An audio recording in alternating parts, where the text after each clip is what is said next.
Hi అండి, అందరికీ నమస్తే. నేను మీ సుహాసిని. వెల్కమ్ టు సనాతన పూజ సుహానంద్ ఫ్యామిలీ. ఈ టెంపుల్ వచ్చి కంచిలోని ఏకాంబరేశ్వర స్వామి టెంపుల్ అండి. ఇక్కడ మీరు చూస్తున్న కోనేరు ఏకాంబరేశ్వర స్వామి టెంపుల్లోని కోనేరండి. ఈ స్థల పురాణం గురించి కొంచెం బ్రీఫ్గా చెప్తాను. ఒకసారి పార్వతీదేవి మహాశివునికి సరదాగా కళ్ళు మూస్తుందండి. అప్పుడు లోకాలంతా చీకటైపోతాయి. తెలిసి చేసినా తెలియక చేసిన అపరాధమని శివుడు భూలోకానికి వెళ్ళి తపస్సు చేసుకోమంటారండి. అప్పుడు పార్వతీదేవి ఒక ముని కుమార్తెగా పుడుతుంది. అక్కడ ఆమె యుక్త వయసు వచ్చిన తర్వాత భూలోకంలో తపస్సు చేసుకోమని వాళ్ళ నాన్నగారు అంటే ఆ ముని కొన్ని వస్తువులు ఇస్తారండి. ఆ వస్తువుల్లో కొన్ని జపమాల, కమండలము, తర్వాత పులి చర్మము, శనగలు ఇలా ఇస్తారు. ఎక్కడైతే ఈ వస్తువులు మార్పు చెందుతాయో అక్కడ కూర్చొని తపస్సు చేయమంటారు. అమ్మవారు కొంచెం దూరం వెళ్ళిన తర్వాత కంపా నదీ తీరంలో ఒక చోట ఈ వస్తువులన్నీ మార్పు చెందుతాయండి. అలా మార్పు చెందిన చోట అమ్మవారు ఒక మామిడి చెట్టు కింద తపస్సు చేసుకుంటారు. ఆ ప్రదేశమేనండి ఈ ప్రదేశము.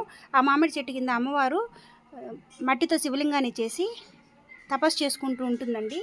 ఒకసారి మహాశివుడు ఆమెను పరీక్షించదలిచి కంపా నదిని పైకి లేపి అటువైపు ప్రవాహం వచ్చేలా చేస్తారండి. అప్పుడు అమ్మవారు గట్టిగా మహాశివుడు అంటే ఆమె చేసిన ఆ లింగం ఏమైపోతుందని గట్టిగా పట్టుకుంటుంది.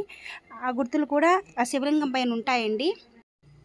అప్పుడు మహాశివుడు ప్రత్యక్షమై ఆమె భక్తికి మెచ్చి ఆమె వివాహం చేసుకుంటారండి. ఇప్పటికి కూడా ఆ మామిడి చెట్టు ఇదే స్థలంలో ఉందండి. ఆ మామిడి చెట్టు యొక్క విశిష్టత ఏమంటే ఒకే చెట్టుకి 4 రకాల పండ్లు కాస్తాయండి. ఆ పండ్లు తిన్న వాళ్ళకి సంతానం లేని వారికి సంతానం కూడా కలుగుతుందని ప్రసిద్ధి అండి. ప్రజెంట్ మేము వెళ్ళినప్పుడైతే ఆ మామిడి చెట్టు పాతగా అంటే చాలా 3500 సంవత్సరాల కాలం నాటి మామిడి చెట్టు అండి. అది దాని స్టెమ్ అనేది ఎండిపోయి ఉండిందండి. దాని స్టెమ్ని వచ్చి భద్రపరుచున్నారు.